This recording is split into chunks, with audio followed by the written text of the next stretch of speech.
What's going on, YouTube? Claykeys all back again with another Final Fantasy Brave Exvius news update, and boy do we have a lot of cool stuff to cover here, so let's go ahead and get into it. I'm really excited. This is bringing a lot to our game this week. This week is going to be insane for Brave Exvius as far as things you can do. So let's look into this. We're going to get maintenance, and the weird thing about this is, guys, we're getting maintenance on Tuesday, and then Wednesday, we're going to have a bunch of new things to play with. So the maintenance is going to be ending on Wednesday. It looks like it's going to be ending at 9 a.m. Eastern Standard Time, or 6 a.m. Pacific Standard Time. So, you know, that's a new thing to be happening for us. I mean, essentially for me, I'm used to it being over like 7, 6, but it's going to go on a little bit longer, but that's all right because they're going to be adding a lot of stuff to it. So let's move on. The first thing they're going to be adding is the story continues, Zoldad Part 2. And the great thing about this, guys, is we're getting a new Esper here, Odin. We're getting big, bad Odin, and Odin will be an attack Esper for attack units, okay? So he's going to give you a lot of attack, even more than Ifrit, and he's going to come with things like Blade Blitz,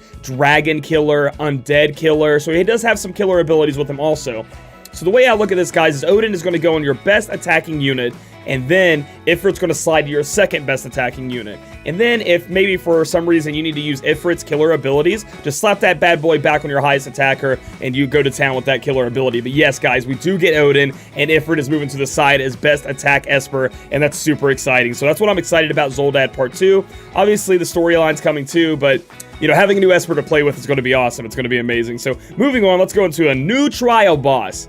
So not only do we get a new storyline with the new Esper, we're getting a new trial boss, and it's called March of the Beast, guys. It's going to be out on Wednesday, just like the story was. Right after maintenance, all this stuff is hitting us in the face. We're going to have a lot to do on Wednesday.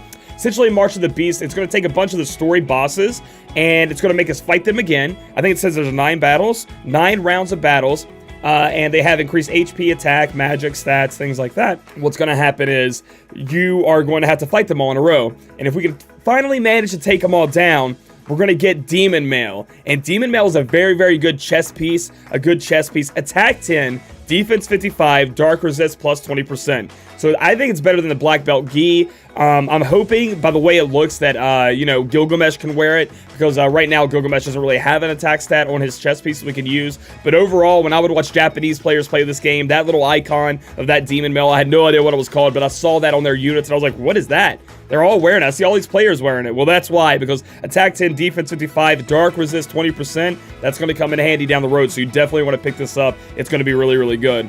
And then we have new units to awaken, and it's Rain. And I know a lot of you guys out there are probably like, Rain, ew, PU, story character, he blows. Not his stick star, guys.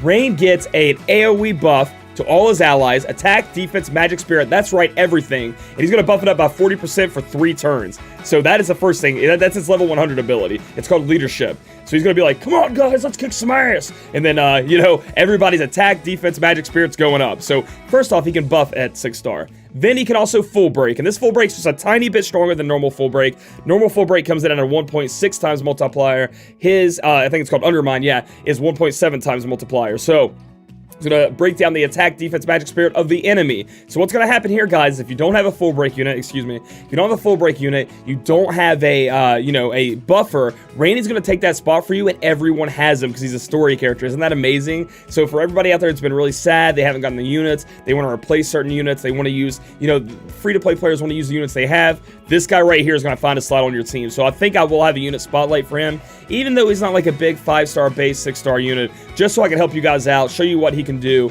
and everything like that. And he will also be able to be awakened on Wednesday, and I know you guys are probably out there farming the new event, getting all this Metal Gigantor and using them on other units. You might want to consider getting some 6-star upgraded materials for Rain if you think you're going to use them. If you guys like this video, give it a thumbs up. Comment down below how you feel if you're going to be using Rain, getting Odin, or taking down that trial boss, and then subscribe for future content. We'll catch you guys later.